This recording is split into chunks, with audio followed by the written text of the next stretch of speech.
আসসালামু আলাইকুম এভরিওয়ান, আশা করি সবাই ভালো আছেন। আজকে হচ্ছে 26শে এপ্রিল। বুলাগঞ্জ সাদা পাথরের দৃশ্যটি দেখুন, অনেক পানি আর অনেক স্রোত। গত কয়েকদিন যাবো সিলেটে বৃষ্টি হয়ে প্রচুর পানি বেড়েছে। তো যারা সাদা পাথর আসবেন এখন হচ্ছে পারফেক্ট টাইম আসার, তো নির্দ্বিধায় চলে আসতে পারেন। এই যে দেখুন, আর আজকে সাদা পাথরে কিন্তু প্রচুর মানুষ, আপনারা ভিডিওর মাধ্যমে দেখতে পাচ্ছেন প্রচুর মানুষ। তো আশা করা যায় সময়ের সাথে সাথে আরও মানুষ বাড়বে। আর আরেকটা জিনিস আপনাদের বলে দেই, যারা স্রোতে নামবেন, পানিতে নামবেন, একটু সতর্ক হয়ে নামবেন। আর বেশি স্রোতে যাবেন না, কারণ প্রচণ্ড স্রোত। যদি কোনো ভুল হয় তাহলে আপনি সরাসরি নিচে চলে যাবেন। এই যে একটু সতর্ক হয়ে নামবেন। আর পানি কিন্তু প্রচুর গভীরও, কিন্তু পানি বাড়ার সাথে সাথে কিন্তু গভীরও হয়ে গেছে। তো যারা সাঁতার পারেন না অবশ্যই চেষ্টা করবেন স্রোত থেকে দূরে থাকার।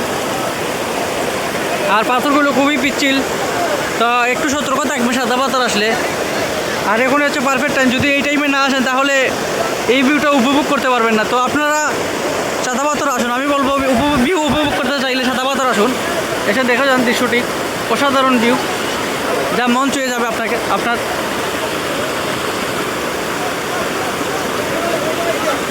আর প্রচুর পানি, এই যে দেখুন পানির গর্জনটা শুনুন একবার।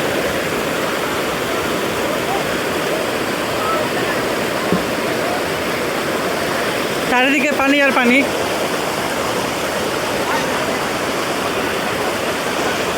আচ্ছা, যারা সাদা পাথর আসবেন এখানে বসে রেস্টও করতে পারবেন, এই চেয়ারগুলোতে বসে রেস্টও করতে পারবেন।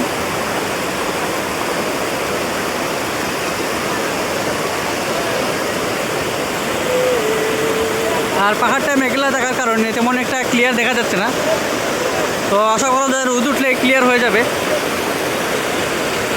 আর আজকের দিনটা মেঘলা মেঘলা দিন থাকায় খুবই ভালো লাগতেছে।